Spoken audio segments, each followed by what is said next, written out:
bienvenidos a este salón de actos del Colegio Mayor de San Pablo.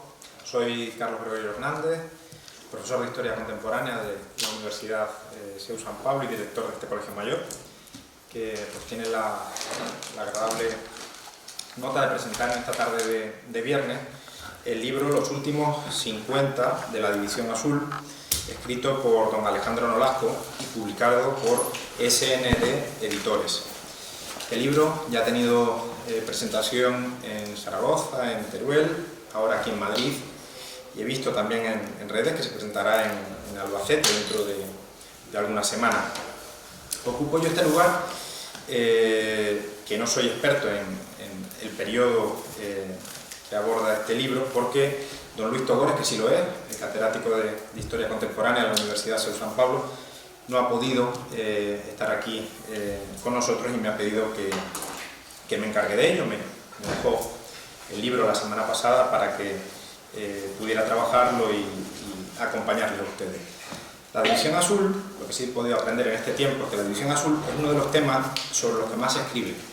Escriben militares, curiosos, historiadores, divisionarios, sus descendientes. Y en los últimos meses nos encontramos, incluso en los últimos días, nos encontramos con un libro de Esteban Pallerás, con uno de Carlos Caballero, con uno de un historiador gallego llamado Núñez Seijas, con otro de un historiador de Ciudad Real, Ángel Luis López Villaverde, otro de Salvador Fontela, y este que tenemos aquí esta tarde. De esos libros que he mencionado, hay trabajos críticos, elogios, relatos, memorias, contextualizaciones, monografías sobre la batalla de Krasnivor. Son muchos los aspectos de la División Azul que convocan a su estudio, incluso sobre aportes territoriales a esa división. Últimamente, varios libros sobre los gallegos en la División Azul. También sobre especialidades, digamos, dentro de ese cuerpo, farmacéuticos y médicos, ¿no? Son varios los divisionarios que han tenido relación con esta casa. Cuando tomé el libro de los últimos 50 de la División Azul, al repasar su índice, lo primero que me encuentro es el nombre de Juan José Sanz Jarque. Juan José Sanz Jarque, yo sabía que era divisionario y fue mi director en el Instituto de Humanidades Ángel Ayala, cuando yo comencé como profesor de Historia. Me encuentro también con José María Blanch Savens. José María Blanch está en la sala con nosotros, y cuando leí su apellido pensé en José Manuel Blanch, que es profesor de la Facultad de Derecho, catedrático de Derecho Romano, y digo, bueno, quizás tienen alguna relación. Me lo he encontrado esta mañana a su hijo, y es cuando le he preguntado. Esta tarde se presenta un libro sobre la División Azul en nuestro salón, y hay un nombre que me ha resultado familiar. Dice, pues mi padre. Bien. Y hay muchísimos más. Recuerdo que hace algún tiempo se inició el diccionario de propagandistas, y a mí me tocó en suerte una biografía de Hermenegildo Bailós Coroza, el autor del primer manual de propiedad industrial que se hizo en España, y su hija sigue esa trayectoria, pues un divisionario y un propagandista. Y así pues podría seguir relatando conexiones de la División Azul con muchísimas instituciones, no solo con esta, porque las biografías de 47.000 españoles dan para eso y muchísimo más. Dice el autor del prólogo que los miembros de la División Azul fueron una generación demasiado joven para la guerra, y es realmente una generación importantísima para la historia de España. De sus textos que he podido leer, me quedo con algunas notas que aporta don Juan José, por ejemplo, sobre sus vivencias en la Segunda República, que es un periodo que sí que he trabajado más, que me motivaron a ir a la División Azul. Detalles que no conocía de su biografía, que fue maestro. Las bajas que ocurrían a su alrededor, cómo es que se queda solo en una casa, las circunstancias en las que vivieron. Algunas frases, llega a decir en un momento que los únicos enemigos a los que se estaban enfrentando un día eran los piojos, que también es una curiosidad de la de la guerra. Don José María, en su texto, llega a decir que es difícil que te dejaran ir si no tenías algún tipo de enchufe a la División Azul, que es algo que hoy nos puede también llamar la atención en un momento, pues, que esa unidad criticada en medios, prensa y libros de historia. Realmente, con la lectura de las biografías que he seguido, me quedan ganas de saber más de esas personas, porque en sus textos nos narran esos días, esos meses o ese año que están en Rusia, pero detrás de ellos hay catedráticos, empresarios, gente que va a tener una trayectoria enorme en la sociedad española. No me quiero alargar más porque no es mi papel como presentador del acto. Nos acompañan hoy para hablar del libro don José María Blanco Corredoira, don Fernando Sánchez Dragó y don Alejandro Nolasco, el autor del libro. Y le cedo la palabra a don José María Blanco Corredoira, escritor, autor también de obras sobre la División Azul, de novelas, sobre Madrid, sobre el contexto de la Segunda Guerra Mundial, Objetivo Skorzeny, y que es, además, como he dicho antes, el autor del prólogo de este libro. Adelante, don José María. Muchas gracias, don Carlos. Muchas gracias. Le quiero dar a esta casa en la que yo estudié Derecho y pertenecía al grupo joven de la Asociación Católica de Propagandistas que dirigía Abelardo Algora, que fue un promotor de muchas iniciativas y siempre tuvo el sueño de que esta casa llegara a ser universidad privada. Tengo que felicitar al editor SND, don Álvaro Romero, por tener la iniciativa de llegar a tiempo, porque esta novela, perdón, este trabajo de Alejandro Nolasco, decimos que es un acta que ha levantado como si fuera un fedatario público, como si fuera un notario que, seguido o movido por la impaciencia de su corazón, ha recorrido 30.000 kilómetros por las carreteras españolas, no ha tenido pereza para descolgar el teléfono y vencer los recelos de las familias muchas veces, de mover la voluntad de algunos que no tenían, a lo mejor le daba pereza hablar de la División Azul, pero al final ha levantado este acta del heroísmo de estos últimos supervivientes, que a mí me gusta llamar los que marcharon a Rusia. Los que marcharon a Rusia es una evocación de la quimera, es una evocación de una aventura que tiene notas muy paradójicas, porque a los ojos de todo el mundo, o de la gran parte del público, se alistaron en el ejército equivocado, lucharon y perdieron, como diría Otto Skorzeny. En cualquier caso, lo que sabemos y lo que aquí nos cuentan los divisionarios son cosas muy específicas, porque, como dice mi amigo Juan Plaza, 50 testimonios ya tienen casi un valor estadístico sobre 47.000 divisionarios, es casi el 1 por 1000. Por lo tanto, leyendo estos testimonios, que son vibrantes, uno encuentra que el lenguaje es parecido, el estilo es parecido, las palabras y las anécdotas, y ellos se suelen fijar en los mismos hechos y no tanto en el día a día, en el frente, sino otras circunstancias que son sobre las que quiero llamarles la atención, como las siguientes.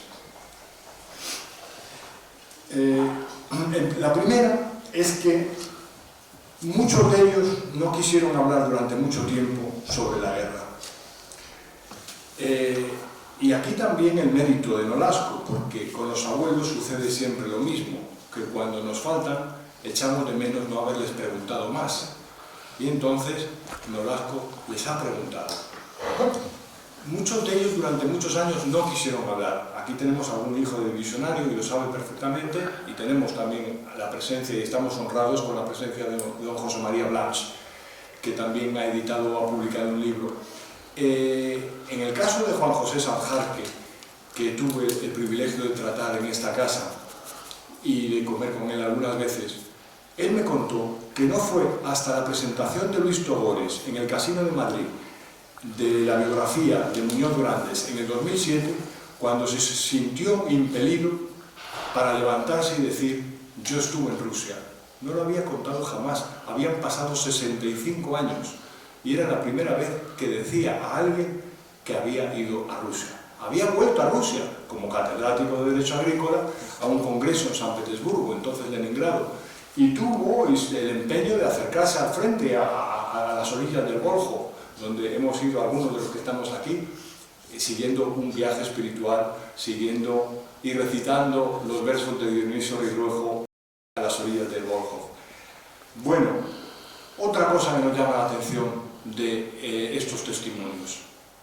Todos nos refieren no tanto lo que estaban haciendo el 22 de junio de 1941, que es cuando por la radio se produjo, utilizo palabras de Sam Harke, la conmoción en España de que los ejércitos alemanes habían traspasado la frontera de la Unión Soviética.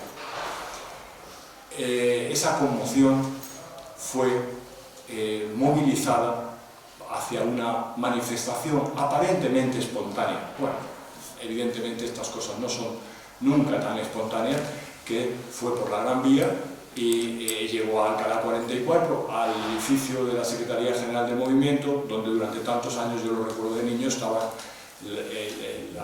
el yugo y las flechas en la fachada. No refieren tanto esa fecha, refieren todos qué estaban haciendo y dónde estaban el 18 de julio del 36. Y esto trae a colación de que la División Azul, que es el último episodio de lo que Esparza titula la gesta española, la División Azul en realidad se tomó como un epílogo o como una de nuestra guerra.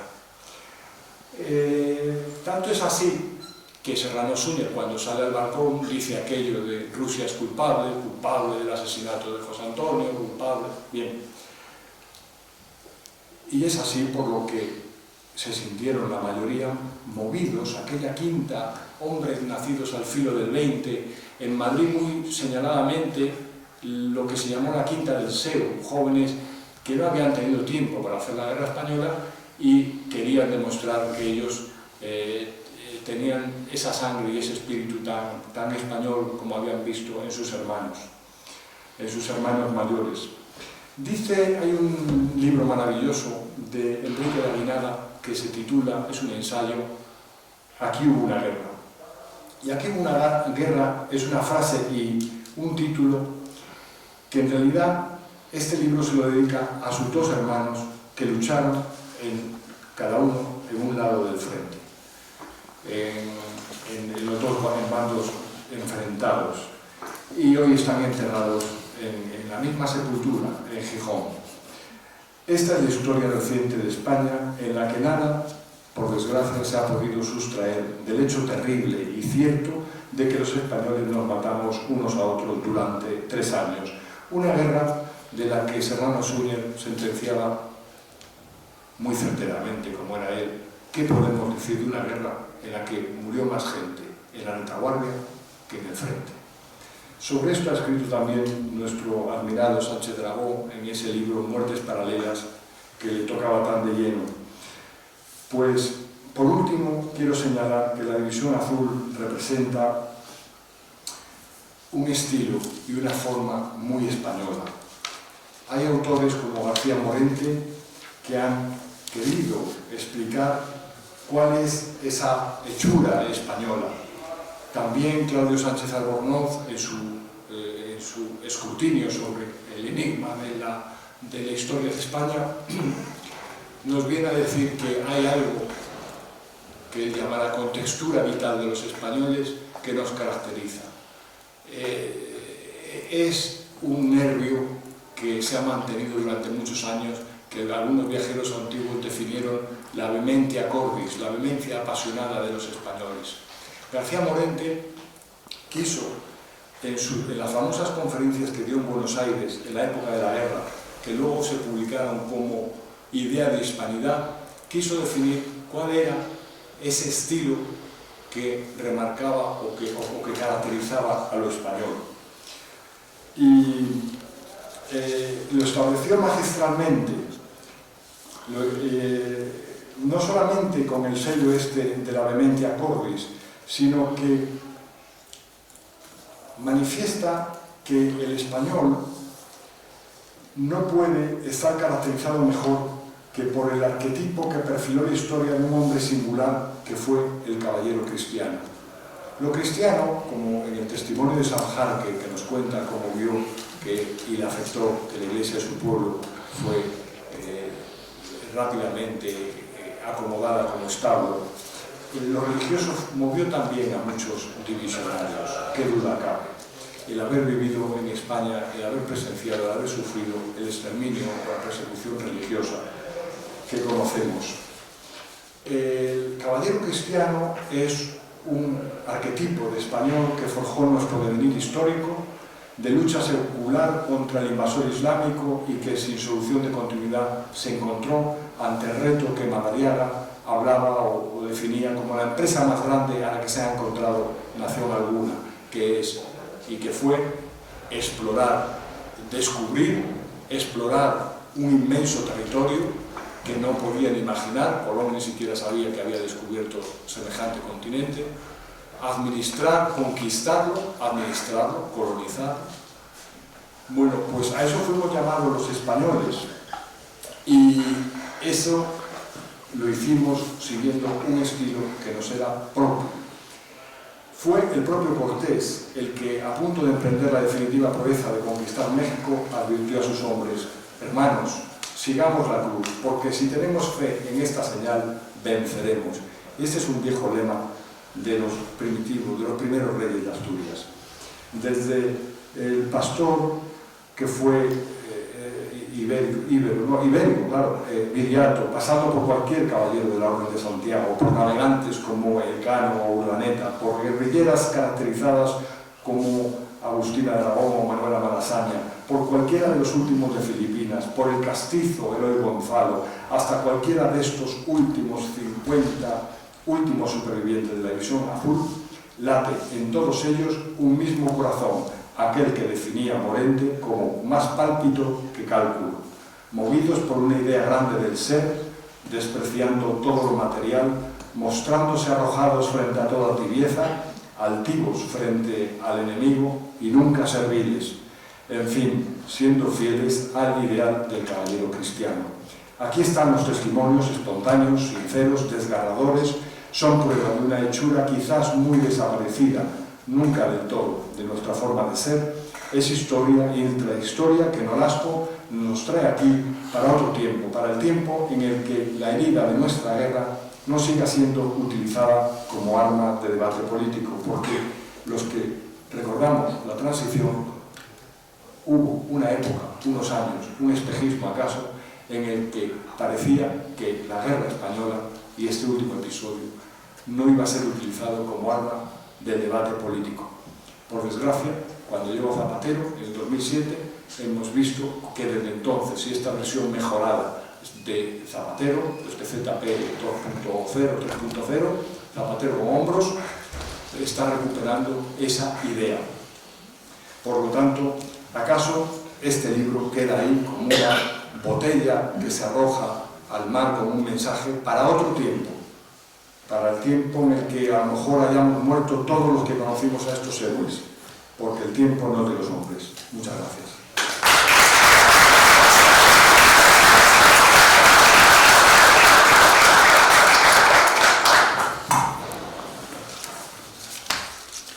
Gracias, José María, por sus palabras. Tiene la palabra ahora don Fernando Sánchez Dragó, que va a hablarnos pues del libro y también de esos vínculos que tuvo familiares, ¿no?, con la División Azul.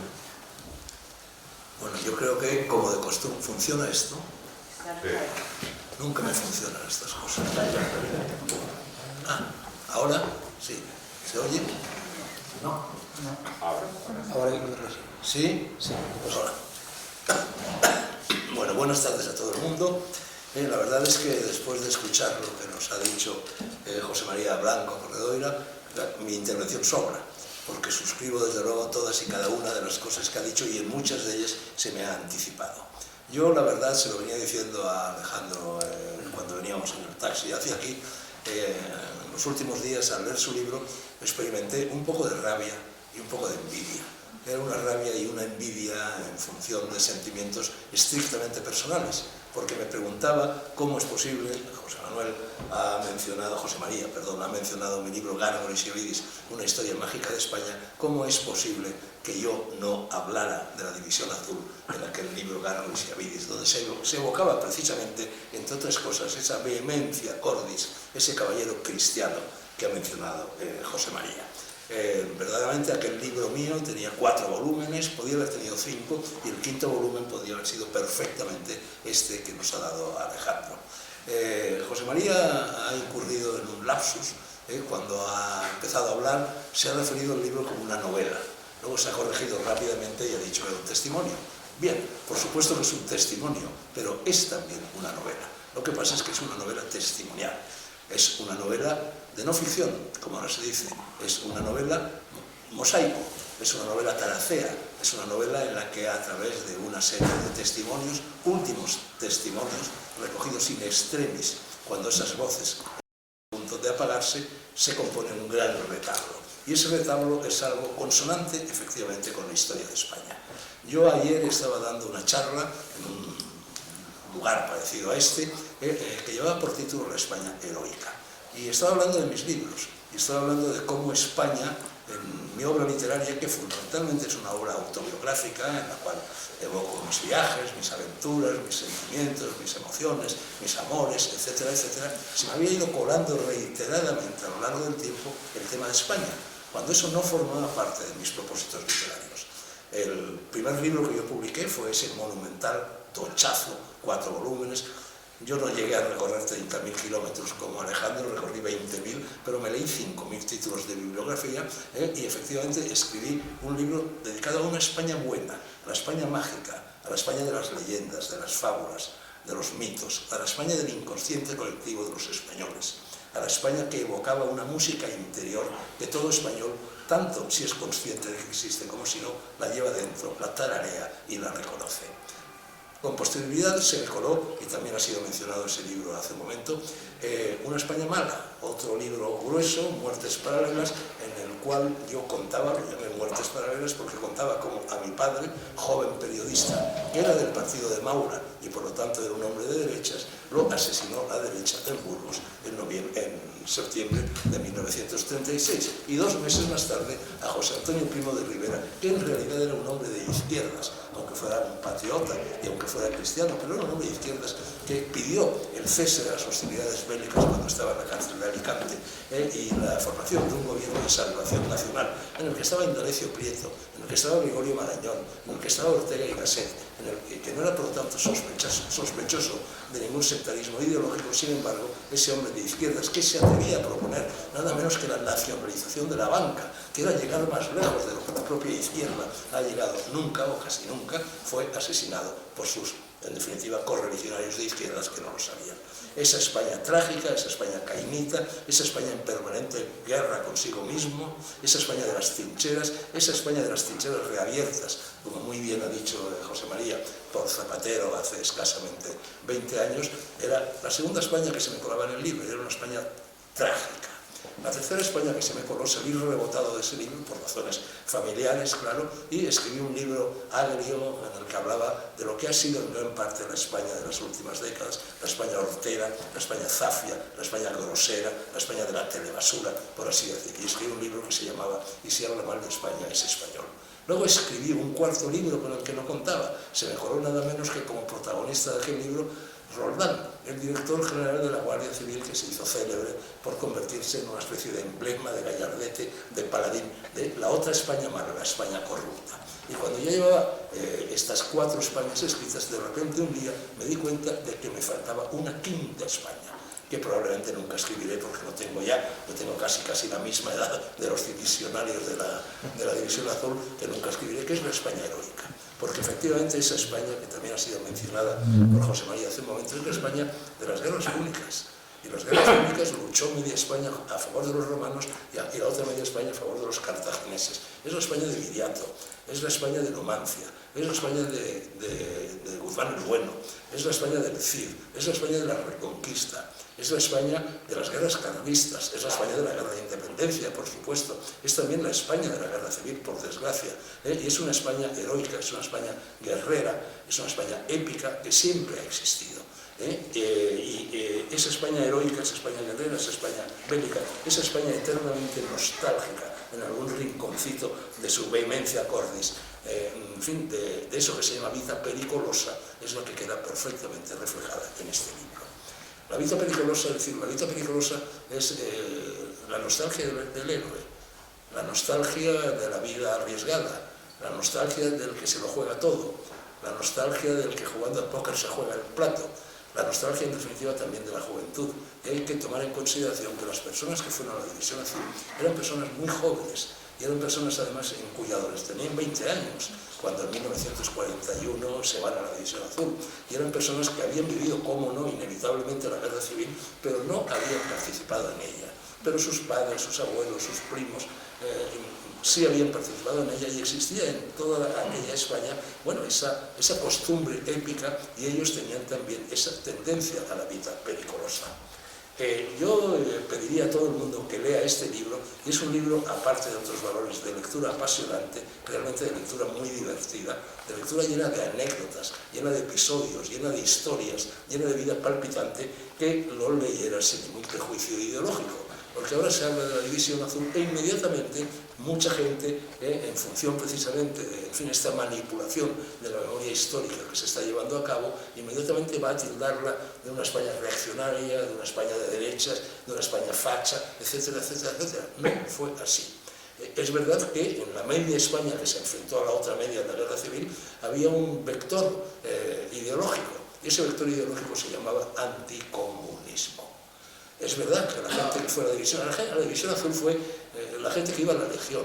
La División Azul fueron personas también, bueno, que huían de sí mismos, que huían de amores perdidos, que se buscaron la vida en una España en la que la vida era difícil, en una España de la penuria, en una España de la hambruna, etc. Pero fundamentalmente fueron personas que eran anticomunistas y que en aquel momento no se daban cuenta de lo que el nazismo y Hitler significaban. Eso lo supimos después. En aquella época lo que sí se sabía era que efectivamente Hitler guerreaba contra el comunismo, las tropas de Hitler, como lo habían hecho desde Napoleón, invadieron las fronteras de Rusia, y entonces todas esas personas acudían a esa llamada de la División Azul pensando en luchar contra lo que había constituido el lado malo de la guerra civil en la que ellos habían militado, que era el comunismo. Es decir, no eran en modo alguno nazis, no eran fachas, no eran fascistas, eran simplemente anticomunistas, y no todos, porque también había muchos aventureros. Yo recuerdo que en el cole, cuando en los colegios todavía se enseñaban poemas, aprendí muy de niño un poemita que no se me ha borrado de la memoria, era un poemita facilón, de ripio fácil, que decía: por necesidad batallo, y una vez puesto en la silla, se va ensanchando Castilla delante de mi caballo. Bueno, eso es lo que creo yo que impulsaba a los hombres de la División Azul. Efectivamente, conquistar horizontes, vivir, devorar la vida. Curiosamente, yo tuve desde muy niño relaciones personales con la División Azul. Mi primer recuerdo de la División Azul tenía yo 5 años. Se produjo ese día, que ha sido evocado, del mes de junio de 1941, en el que 3 primos míos, Chipi, Quique y Luis Bernacci, que habían sido falangistas. Chipi había sido, a pesar de que había bastante diferencia entre él y José Antonio, buen amigo de José Antonio, los 3 eran falangistas de la primera época, eran, bueno, 3 chicarrones del norte, guapos, altos, esbeltos, valientes, aventureros, musculosos, llenos de nobleza. Y yo recuerdo perfectamente, con la nitidez con la que a veces quedan grabada en la memoria de los niños, el momento en el que en la casa de mi tía Luisa, su madre, que estaba en la calle de Goya, esquina a General Pardiñas, vi como estos 3 chicos se iban a la División Azul. Y lo recuerdo perfectamente porque yo tenía 5 años, 2 meses después iba a cumplir 6 años. Entonces me cogieron los 3 sucesivamente y me tiraron al aire. Me dieron un abrazo y se despidieron de mí. Nunca más volvimos a verlos. Mejor dicho, a uno sí, a Luis. Dos de ellos, Chipi y Quique, murieron en la División Azul, y es posible que algunos o muchos de los divisionarios que han hablado con Alejandro para componer este libro hayan estado con ellos, hayan sido comilitones, hayan sido camaradas, hayan luchado uno con otro. Posteriormente, es decir, esto siempre gravitó en mi memoria infantil y siempre gravitó, fue uno de los vectores de la vida de mi familia. Posteriormente yo tuve mucho contacto con gentes de la División Azul y curiosamente tuve ese contacto en la cárcel de Carabanchel. Yo me había metido cuando yo tenía 19 años, la misma edad que tenían los que se fueron a la División Azul, más o menos, pero tenía decir, también la nostalgia de la aventura, la nostalgia de la vida épica, el amor a la vida periculosa, y entonces jugué a la contra y me metí en el Partido Comunista. Naturalmente yo estaba desideologizado por completo. A los 19 años, quienes entrábamos al Partido Comunista, entrábamos para jugar a la contra, para oponernos al discurso de valores dominante en aquella época, y eso me condujo, acompañado por personas como Enrique Mújica, como Ramón Tamames, como Javier Pradera, como Gabriel Elorriaga y como Ruiz Gallardón, padre, y como Dionisio Ridruejo, que es un hombre que estuvo en la División Azul, me condujo a la cárcel de Carabanchel. Claro, fue una experiencia inolvidable, y en la cárcel de Carabanchel, en la cual ingresé nada menos que en 5 ocasiones a lo largo de aquellos años, y estuve un total de 17 meses, me encontré con muchos exdivisionarios que no estaban allí, por supuesto, por motivos políticos, que estaban allí porque muchos de ellos, al volver de Rusia, estaban descentrados, en fin, tenían que buscarse la vida, en fin, eran gentes así como de personaje de película de Peckinpah, y muchos de ellos pues acababan siendo delincuentes y acababan infringiendo leyes, un tipo de leyes, no leyes comunes, no leyes políticas, y acababan en la cárcel. Eran todos fascinantes, eran todos gentes de acero, eran todos gentes nobles, eran gentes cuya conversación me cautivaba. En las veladas de la cárcel de Carabanchel, o cuando nos paseábamos por ellos en los patios de la cárcel de Carabanchel, o cuando coincidíamos con ellos en la barbería o en el economato, o jugando al frontón, nos contaban historias de la División Azul. Y a mí aquellas historias como escritor, como aprendiz de escritor, como alevín de escritor, me las sorbía como si fueran helados de limón, me encantaban. Y me contaban cosas verdaderamente extraordinarias. Se acaba de mencionar que uno de los factores fundamentales de los divisionarios fueron los piojos en aquella guerra. Yo recuerdo perfectamente como uno de aquellos presos que se llamaba el Goyena, que era también un hombrón y que estaba condenado a no sé cuántos años y se pasó la vida entera prácticamente en la cárcel, me hablaba de cómo cuando rodeaban las hogueras en las noches de las campañas rusas, se quitaban literalmente a puñados, los hombres de la División Azul se quitaban los piojos a puñados de la cabeza, del pecho, incluso de sus partes pudendas, no serían piojos en ese caso, serían ladillas o algo parecido, y los tiraban al fuego y aquello chisporroteaba como si fueran fuegos artificiales.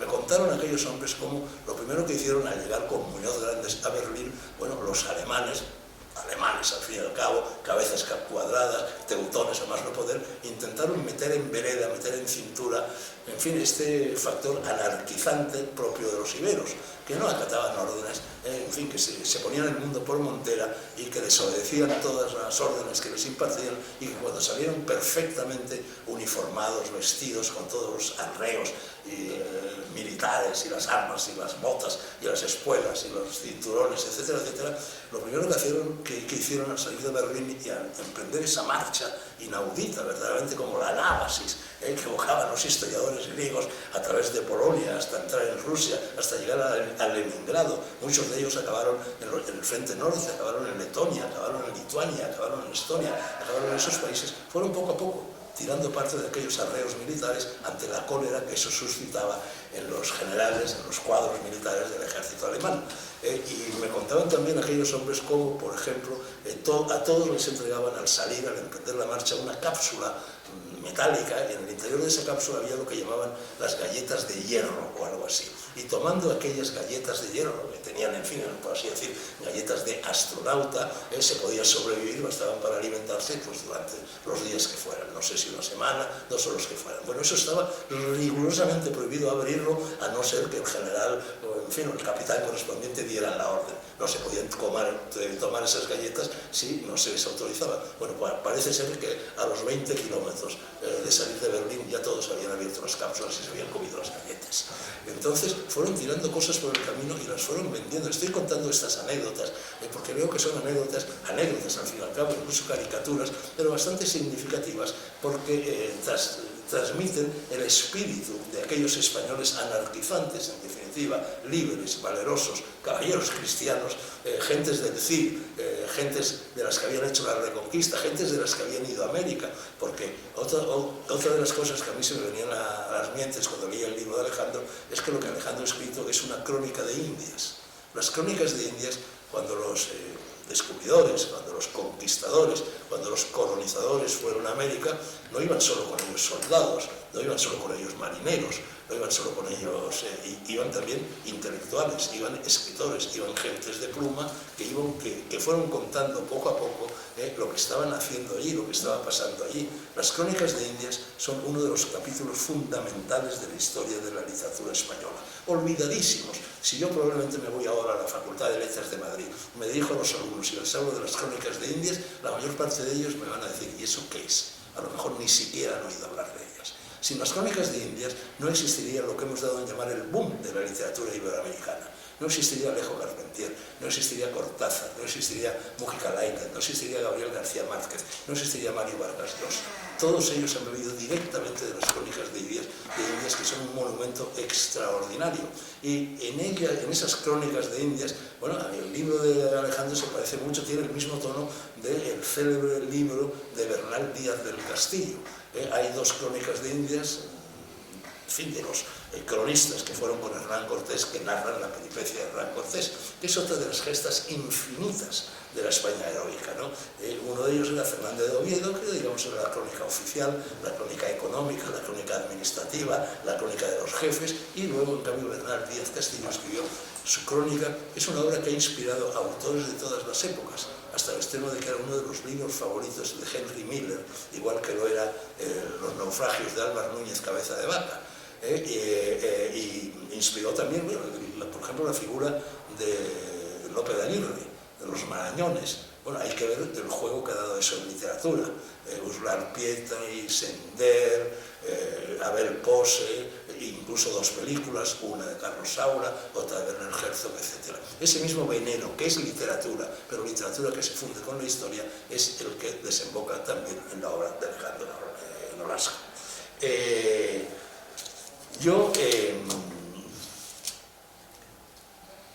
escribí, gané el premio de periodismo convocado por la División Azul cuando se cumplían los primeros 50 años. Y publiqué un artículo que fue entonces, en fin, muy discutido, naturalmente suscitó no poca polémica, que os voy a leer. Decía así, el último capítulo de Gárgoles y Avidis se titulaba. Después de haber dicho otras cosas, decía, ocurre, está a punto de terminar el año, era 1991, ya lo habrá hecho cuando estas líneas te alcancen, y que a punto también estaba de quedarse en el tintero de 1991, algo que ya no se conmemorará por estrictas razones cronológicas a lo largo de 1992. Y eso que la gran aventura colombina y la de los conquistadores, y es que la gran aventura colombina y la de los conquistadores responde al mismo espíritu que hace ahora 50 años movió a un grupo silvestre de españoles, la flor y nata, supongo, de quienes a la sazón poblaban nuestro país, a matricularse en otra gran aventura, la protagonizada por la División Azul. Aventura de libertad, aventura de fraternidad, aventura de solidaridad y de generosidad. Diálogo. Pero si los discípulos de Robespierre y de Stalin, que todavía son legión y lo siguen siendo, llevan medio siglo dándonos la matraca con lo contrario, ¿y qué querías que dijeran, compadre? ¿La verdad acaso? Sería mucho pedir a quienes desde 1789 y 1917, fechas significativas, pasando por 1936 y por 1939, fechas no menos significativas, se han especializado en la liturgia de la mentira. Y ahora ya ves, la historia les saca bruscamente los colores, los deja con el culo al aire y pone los puntos sobre las íes. Acababa de caer el muro de Berlín, acababa de desplomarse la Unión Soviética. La historia mágica, sí, compadre, la historia mágica de Iberia y también la historia lógica de los pueblos que acaban de sacudirse el yugo genocida y liberticida del marxismo, del militarismo, del economicismo y de la Unión Soviética. Era entonces la División Azul lo que se te estaba quedando en el tintero, tú lo has dicho. ¿Y qué sabes de ella? Sé lo que el corazón me dicta, sé lo que el instinto me sugiere, sé lo que Dionisio Ridruejo contó en sus diarios, sé lo que la familia de mi madre pensaba sobre esa gesta. Sé lo que hoy en las celdas de la cárcel de Carabanchel, cuando ya hace muchas lunas me metieron en ella por ser antifranquista. Sé lo que mi amigo... Un momento, no te dispares. ¿Has dicho cárcel de Carabanchel o es que tengo un tapón de cerumen en las orejas? No, no lo tienes. Tu oído funciona de maravilla. He dicho, efectivamente, cárcel de Carabanchel. No irás a descolgarte ahora con la noticia de que el régimen de Franco enchironaba a los valientes que se incorporaron a la División Azul. Pues sí, los enchironaba. Yo al menos conocí a muchos en la trena. Eran fantásticos. Lo que se dice gente de bien, gente de empuje, gente de honor, gente que prefería la honra a los barcos, gente que amaba la patria y la vida periculosa, gente que se negaba a comulgar con las ruedas de molino del sistema, gente que no humillaba la cerviz ante nadie, gente que sabía contar y escuchar historias de héroes y de toreros, gente que seguía a rajatabla el camino del corazón y no el de la trepa, ni el de la sopa boba, ni el del encanallamiento pancista y colectivista. Como Hernán Cortés, como Ponce de León, como Bartolomé de las Casas, como Álvaro Núñez, como Francisco de Orellana, como los alféreces y los legionarios de los tercios de Flandes, y como el Cid, y como Don Quijote, y como Manuela Malasaña, y como Miguel de Unamuno, y como José Antonio, la duda ofende. ¿Por qué entonces terminaban en la cárcel? Porque eran hombres libres. En la cárcel terminaron Fray Luis de León y San Juan de la Cruz. En la cárcel empezó la Segunda República Española. En la cárcel terminó Cervantes. Y tú también terminaste a la sombra, salvando las distancias, compañero. ¿Qué pensaba la familia de tu madre? Lo mismo que piensa ahora. 3 de sus miembros, mis primos Chip, Quique y Luis, se enrolaron en la División Azul con una centella en los ojos y la frente levantada. Tenía yo entonces 5 años, pero lo recuerdo muy bien. Los recuerdo y los recuerdo. Eran altos, fuertes, generosos. Trigo limpio, compadre. Antes de irse...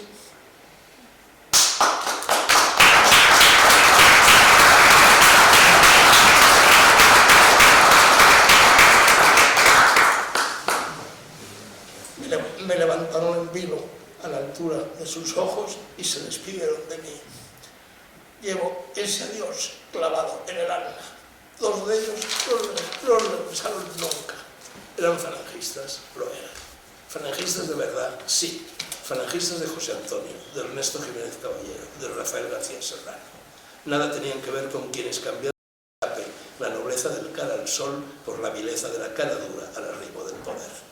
O quizás sería más justo y más exacto decir que eran sencillamente españoles de cuerpo entero, nacidos de la semilla del iberismo, del anarquismo, del individualismo, del nomadismo y del doble siglo de oro. Sabían que arrieros somos y que lo importante es la polar. Dicen por ahí que la División Azul estuvo al servicio de los propósitos de Hitler. Patrañas. No se puede confundir el nazismo con el anticomunismo. Chip, Quique, Luis, Dionisio Ridruejo y sus conmilitones eran la avanzadilla de la historia, de una historia que por fin les está dando la razón. Querían liberar el territorio de la Santa Rusia, querían parar los pies malolientes y mojar la oreja sorda del comunismo.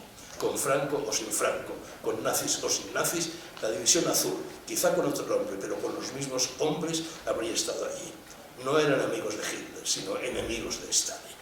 Fue la última vez que España entró con decoro en Europa. Inmediatamente después empezó la gran bajada de calzones, y así hasta ahora. Me temo que si sigues diciendo estas cosas vas a dar por enésima vez con tus huesos en los carabancheles. No se atreverán. El sistema sabe de sobra que esas inversiones nunca son rentables. La celda de los presidiarios guarda un extraño parecido con la de los monjes. En las unas y en las otras se aprende a pensar. Y también con un poco de suerte y una chispa de talento a escribir el Quijote. Fernando, dime, ¿están los viejos cuchillos tiritando bajo el polvo? Lo están. ¿Se acabaron los gitanos que iban por el monte solos? Sí. Los últimos de Filipinas murieron dando el pecho con una vara de mimbre en las falanges de la División Azul. Y los supervivientes son mis amigos. ¿Dónde están? En las catacumbas, como los primeros cristianos. volverán algún día a la superficie, tenlo por seguro. Don Antonio Machado dijo que aún larga patria espera abrir al corvo alado sus besanas. Para el grano de Dios hay sementera bajo cardos y abrojos y bardanas, las hay. Florecerán las barbas apostólicas y otras calvas en otras calaveras brillarán venerables y católicas. Dios te oiga. El Dios Ibero, sí, el Dios Ibero. ¿Qué harás cuando eso suceda? Gritar ¡Viva España! Esgrimir la bandera de la libertad y alistarme en la división azul. Por los siglos de los siglos. Amén.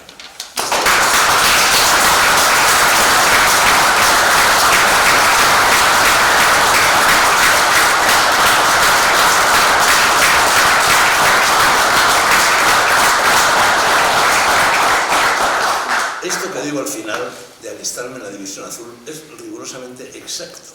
Estoy absolutamente seguro de que si yo en 1941 no hubiese tenido 5 años, sino que hubiese tenido esos 19, 20, 21 años que tenían los divisionarios, hubiera hecho exactamente lo mismo que ellos hicieron. Me habría alistado en la división azul, de la misma forma por cuestión de carácter, por cuestión de iberismo, por cuestión de inconsciente colectivo, por cuestión de carácter nacional.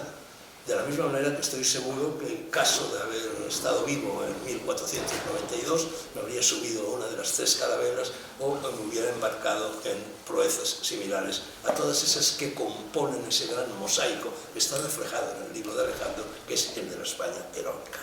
Quiero terminar leyendo el poema. Es curioso que yo terminara en la cárcel.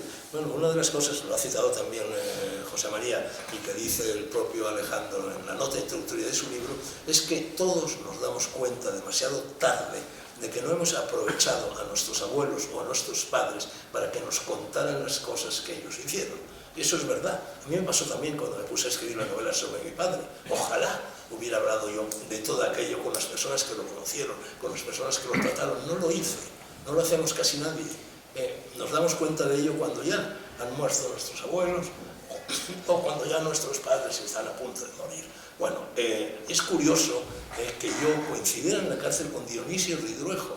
Dionisio Ridruejo, que había sido falangista, amigo de José Antonio, falangista de la primera hora, que se sublevó a su decir, no lo hizo con las armas en la mano, pero en fin, cayó en desgracia del régimen de Franco poquísimo tiempo después del término de la guerra civil, a pesar de que él había sido director general en el primer gobierno de Franco, a pesar de que él había combatido en la guerra civil y acabó incluso desterrado en Ronda. Bueno, pues en 1956 yo coincido en la cárcel con Dionisio Ridruejo, que había sido compañero de armas de mis 3 primos, pero yo no lo sabía. Yo en aquella época, yo tenía 20 años, yo no sabía que Dionisio Ridruejo, sí, sabía vagamente que Dionisio Ridruejo había estado en la División Azul, pero en definitiva tenía el recuerdo de mis 3 primos yéndose a la División Azul, pero no era dueño de sus pormenores, no era consciente de ellos como para haber aprovechado los 2 meses que pasé en la cárcel con Dionisio Ridruejo para que me hablara de todo ello, para que me hablara de mis primos, para que me lo contara. Bueno, Dionisio Ridruejo escribió un poema extraordinario, que es el último, el libro Cuadernos de Rusia, de poesía que escribió Dionisio Ridruejo después de volver de la División Azul. El último poema se llama Ante la madre de un camarada. Esa madre era mi tía Luisa, que recibió los cadáveres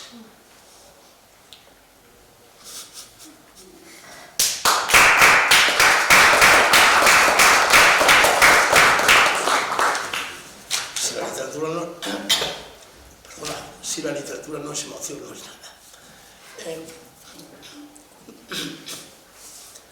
Cuando mi tía Luisa recibió los cadáveres de sus 2 hijos, Dionisio Ridruejo escribió este poema.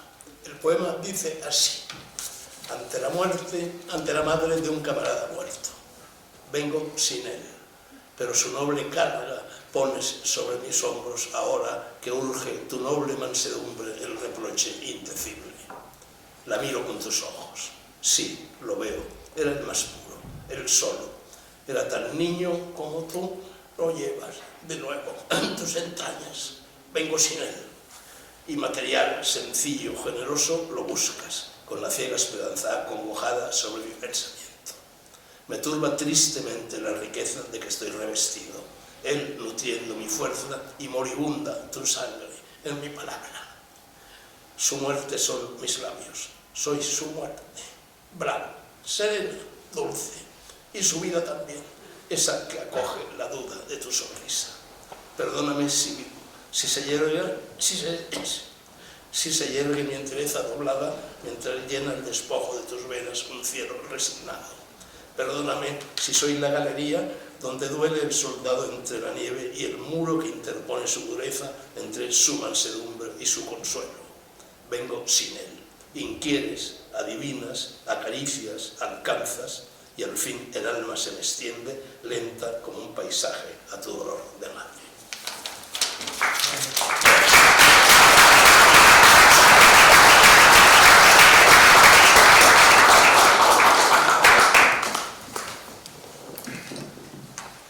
Va a tomar ahora la palabra el autor, Alejandro Nolasco. Cuando uno presenta un libro, se hincha el corazón, se pone uno, digamos, nervioso, cuesta trabajo hablar, y por eso se acompaña de gente con don de oratoria, como José María Blanco o como Fernando Sánchez Drago, para, en el fondo, también hacerse un regalo a sí mismo, ¿no? Para poder disfrutar de un evento como el de hoy, de la presentación de su libro.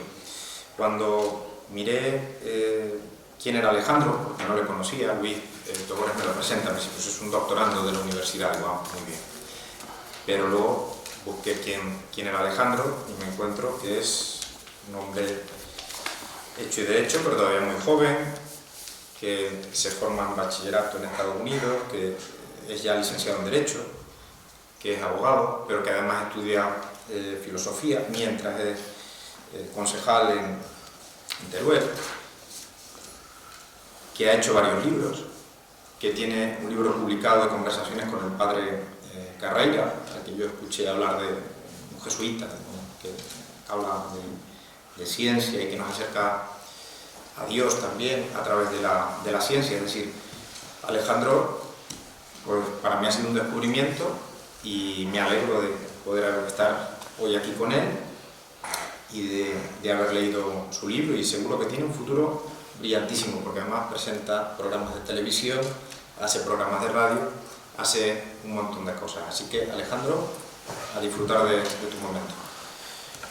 Pues muchísimas gracias. La verdad es que tengo el corazón encogido por el caluroso recibimiento que me habéis prestado todos, por las intervenciones tanto de Carlos como de José María, y sobre todo por la emotiva charla de Fernando. Y la verdad es que, pues bueno, estoy ahora... Sí que es cierto que he venido a Madrid, bueno, pues con cierto disgusto, porque Madrid es una ciudad que no me gusta. Yo estudié aquí, viví aquí, pero es una ciudad que en fin, que me enfada nada más que entro, por el estrés. Aparte, yo soy una persona nerviosa, entonces pues realmente lo paso mal. Pero una vez que, bueno, pues que estamos aquí en familia y que bueno, pues hemos conseguido conectar, ¿no? Como se dice ahora, bueno, pues con la idea de la división y con lo que se ha comentado aquí, pues la verdad es que estoy contento y emocionado, y tengo que agradecer no solo a los ponentes que me acompañan, sino también a José María Blanc Sabén, que es un divisionario, es uno de los 50 divisionarios. Tristemente tengo que decirle que usted ya es de los últimos 5 divisionarios, no de los últimos 50.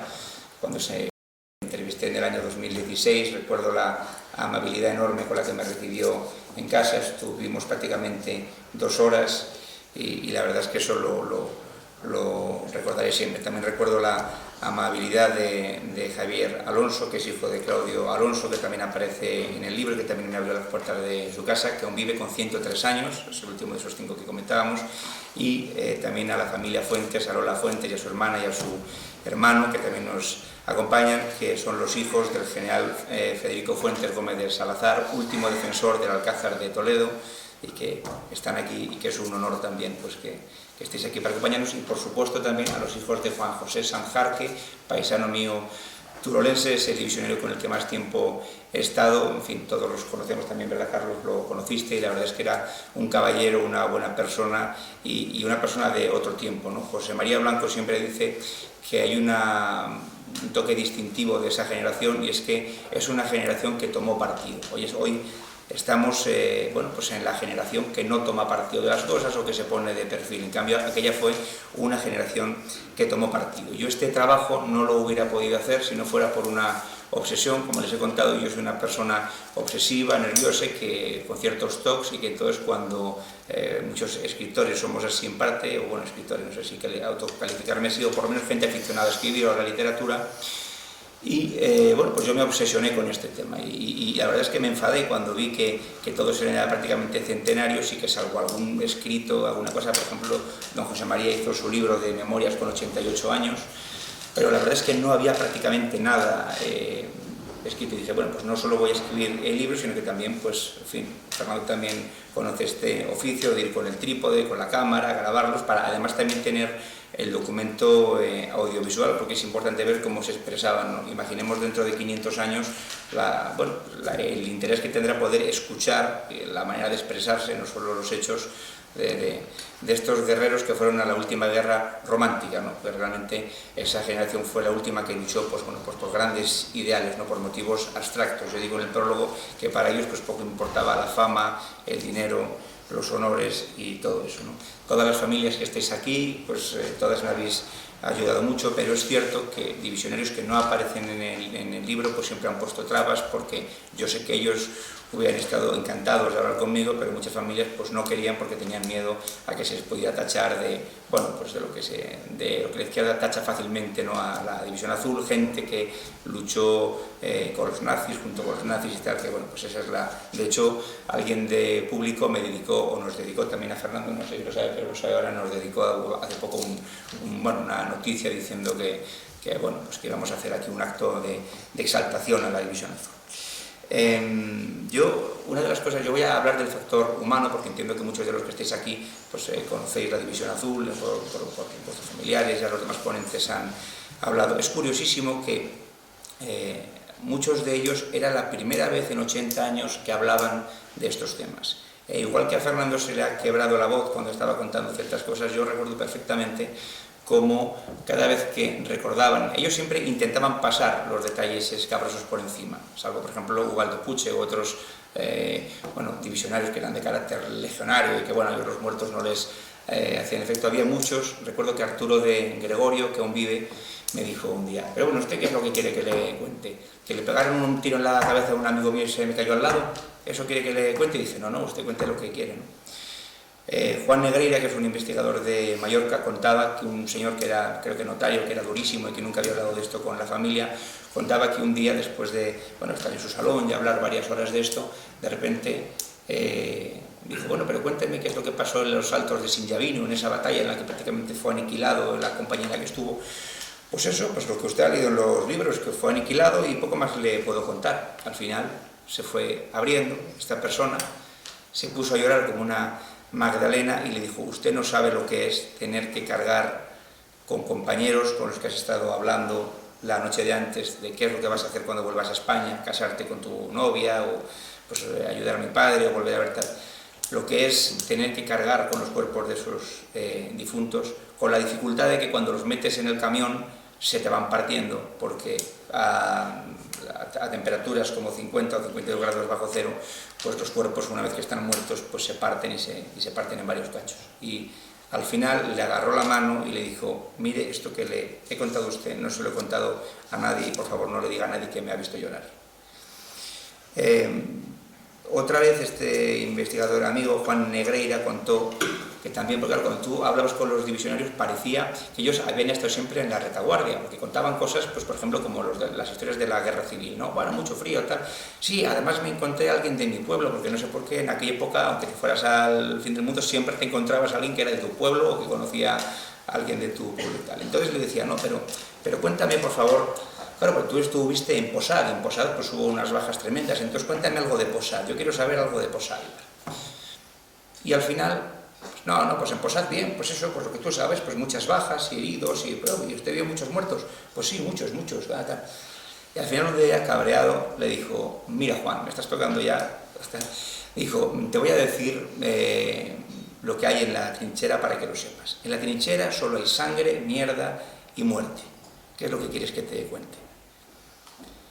Recuerdo, por ejemplo, Fernando Villar, esto también para que se vea el carácter que tenían los divisionarios, que se ponía a llorar cuando contaba cómo recogió el cadáver de su mentor, que era el alférez Palma, porque en la guerra se generan vínculos tremendos, como él cuando estaba, por ejemplo, en una de estas noches que había que hacer guardia, pues bueno, pues esto ya en el año 44, en la Legión Azul, pues estaba un compañero que se llamaba Trinidad y estaba bueno, pues encima bueno, estaba en la guardia, o sea, en la posición avanzada, que se llamaba entonces, ¿no?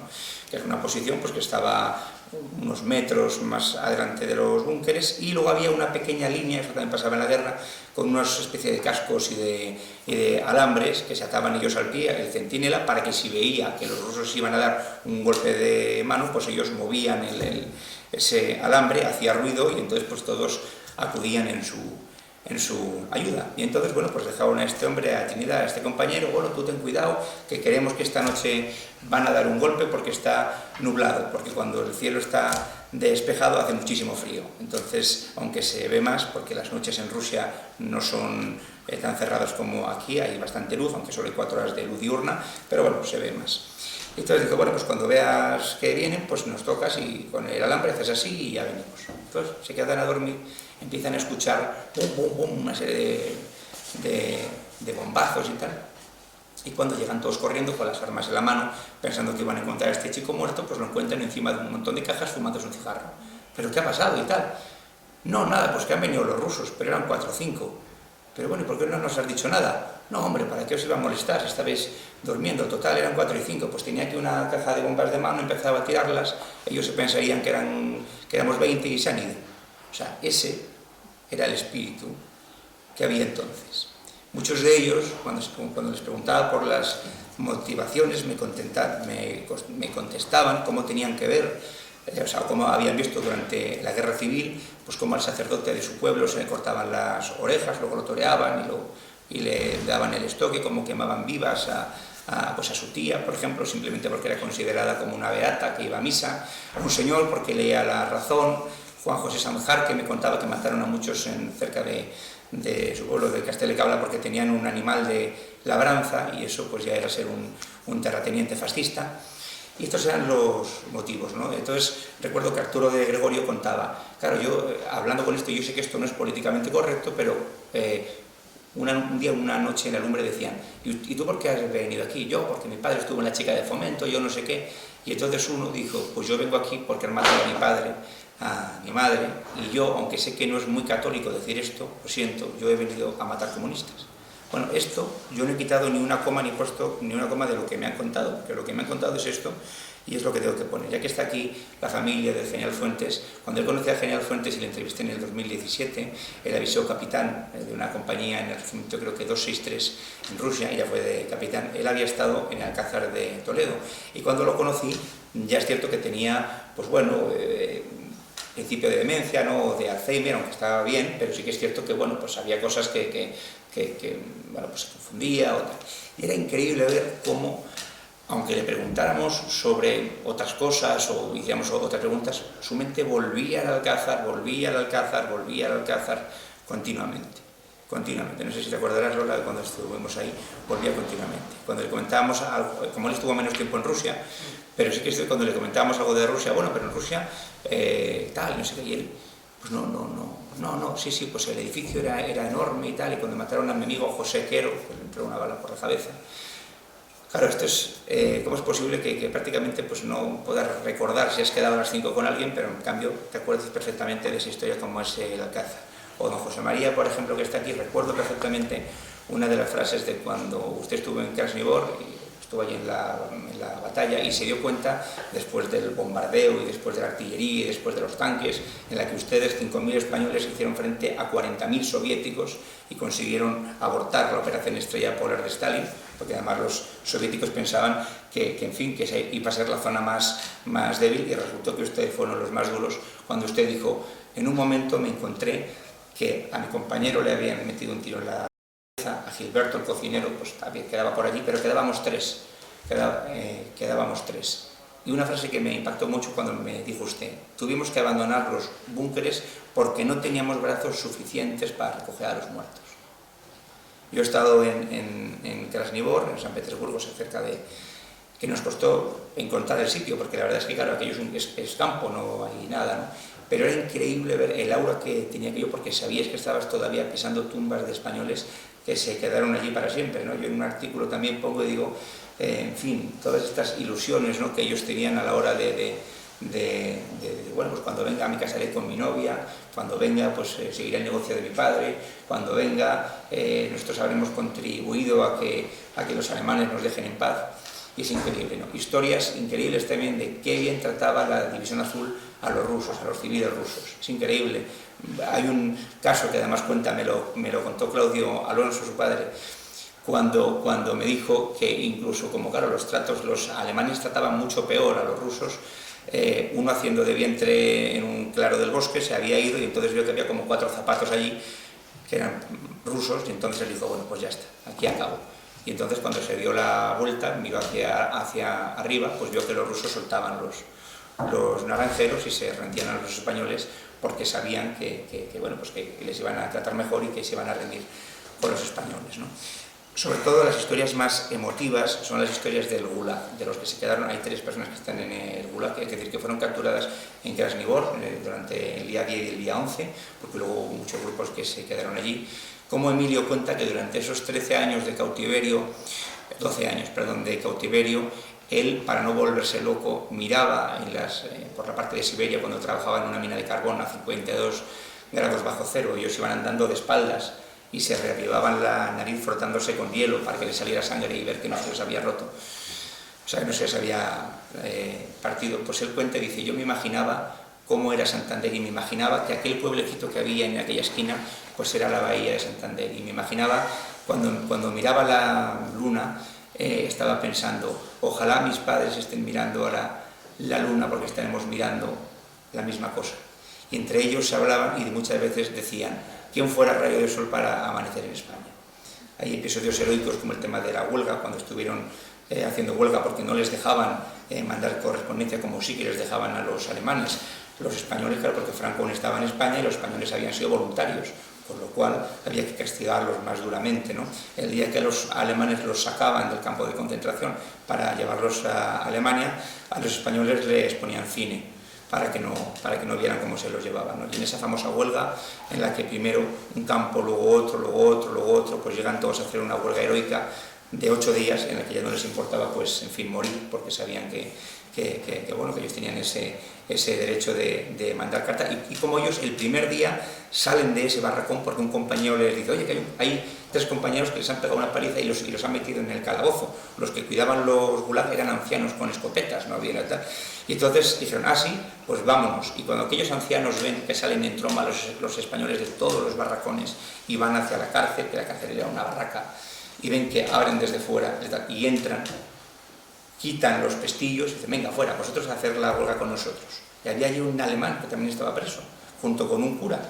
Ese cura le costó, me parece, que 2 años la celda de castigo por haber confesado a una persona. Le costó 2 años de estar en esa celda de aislamiento donde el colchón estaba contra la pared y te tiraban un cubo de agua para que te resbalaras y no podías dormir. Y cuando estaba le dice, bueno, pues tú sal también, sal. Y él decía, no, español Quijote, español loco. Yo no, porque decía, claro, a ver si ahora me van a matar por culpa de estos locos. Se volvían a las camas y ya los guardias rusos les contaban desde la cama, pum, y ya está, hasta que al final se los llevaban al hospital porque no pudieron aguantar más. Hay una cosa que quiero contar también, lo cuenta José María Blanco Corredoira en su libro, cuando finalmente vuelven los españoles en el Semiramis, porque hay que recordar una cosa, los combatentes de la División Azul son los grandes perdedores, porque igual que en el año 42, aunque no se les dio jamás en el régimen ninguna prebenda o ningún tipo de cargo, ningún tipo de tal, porque los hubo desde gitanos hasta intelectuales, desde, en fin, de todo tipo, pues cuando llegaron en el año 42 sí que pues había grandes fanfarrias, había generales, y había en fin, gente, voluntarios que venían con una letona con la que se habían casado en Rusia y le estaba esperando su novia y la familia de su novia en la estación. Hay casos muy divertidos, pero al fin y al cabo pues venían con honores. En el año 43 ya, como a Franco le interesaba congraciarse con los aliados, pues ya digamos la División Azul molestaba. Entonces ya los recibimientos ya no fueron oficiales, sino que los soltaban en los frontones de San Sebastián y decían, bueno, cada uno que vaya a su casa como pueda. Y en el año 44, los de la Legión Azul, cuando vuelven, Fernando Villar cuenta cuando llega a la estación del norte, o de Atocha, creo que sería del norte, ellos esperaban, pues no sé qué les esperaban, porque eran ya los últimos, los que habían resistido hasta el final, y entonces abren la puerta del tren y hay una señora mayor que les dice: perdone, ¿ustedes venden mantequilla? Ese es todo el recibimiento que ellos tuvieron, y las hermandades de la División Azul se crean para ayudar a los combatientes, hasta el punto de que en el año 57 o por ahí, la hermandad de Valencia, hay un señor que pide que por favor, si la hermandad tiene, le dé mudas limpias porque no tiene ni siquiera calzoncillos. Y hay muchos divisionarios, uno murió hace 10 años, era muy conocido en la estación de tren de Valencia, que se dedicaba a vender cupones y a limpiar botas, cuando era cruz de hierro de segunda clase y mutilado de guerra, en fin, y no había tenido ninguna prebenda, ¿no? Cuando los españoles vuelven en el Semíramis, para el coche en el Bósforo, los periodistas de la Cruz Roja suben con mucho miedo, porque dicen, claro, es que no sabíamos si nos ibais a pegar o qué, porque claro, han pasado 12 años y no sabíamos si eres conscientes de las gestiones que estábamos haciendo para sacaros, o pensabais que os habíamos dejado tirados. Entonces, claro, pues habría que entonces, no, pues sí, estamos encantados, hombre, y tal. En el momento en que el barco va cruzando a la altura de las Islas Baleares y carraspea el altavoz y se oye: le habla la madre de Juan Fernández, mañana su madre irá a recibirlo. Claro, decían mañana, cosa que no entendían porque ellos no conocían que había cosas que como magnetófonos para grabar y que se ponía al día siguiente, y decían, pero ¿cómo mañana? Si vamos a llegar hoy. Eso no lo entendían, ¿no? Pero cuando empezaron a oír hablar en español, se veía como unos se desmayaban, otros se abrazaban, otros caían completamente en estados de catalepsia, es decir, una cosa, otros se abrazaban llorando, otros entonaban el cara al sol.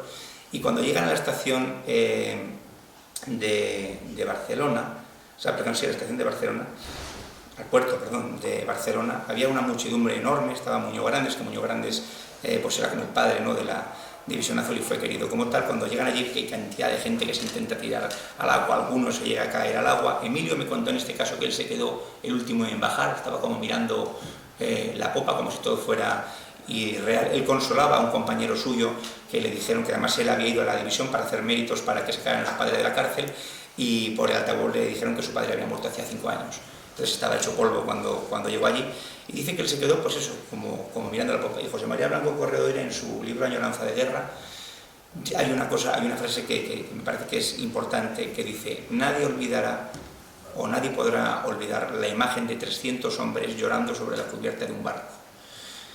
Realmente estos hombres, que tenían todos 31 años y que se habían ido con 18 y habían vuelto con 31, las fotos que se ven parecen hombres de 60 años, con la piel absolutamente quemada y absolutamente así.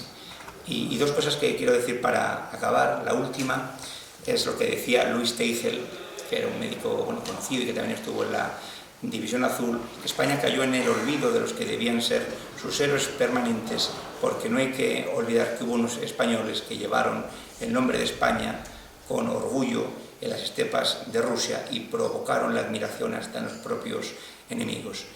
Y yo quiero que este aplauso que siempre se suele dar al final de las presentaciones se le dé a don José María Blanc Savens, heroico combatiente de Krasnogorsk, y me gustaría, por favor, que este acto sirva de homenaje. Muchas gracias.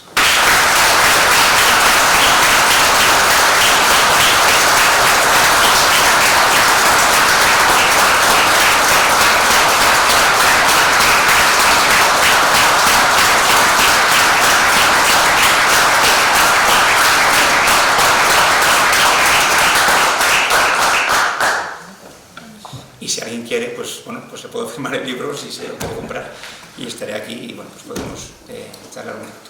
Y sí, quédese, porque imagino que habrá gente que querrá saludarle también, como es lógico.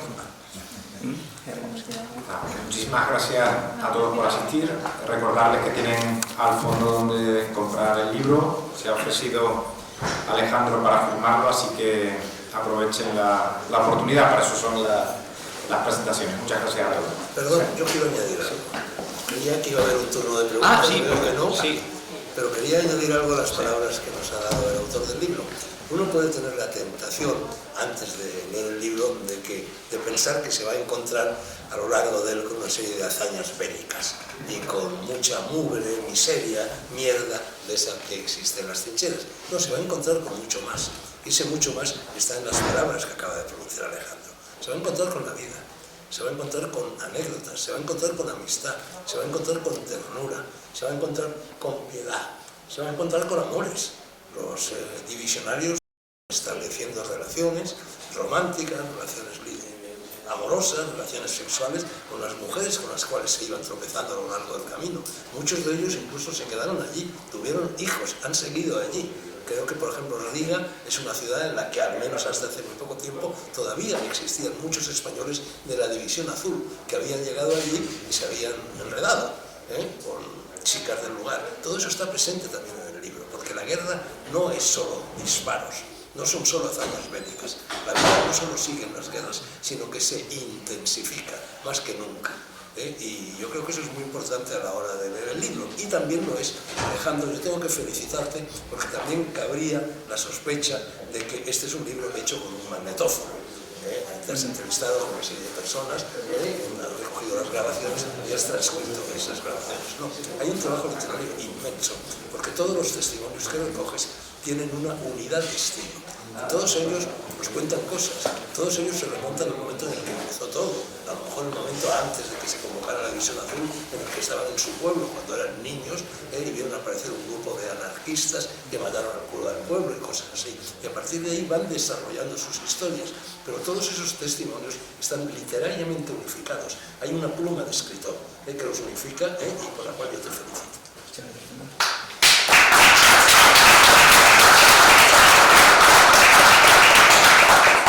Por cierto, como le dijo Negreira, se llamaba a Alejandro, no le contéis a nadie que lo habéis visto.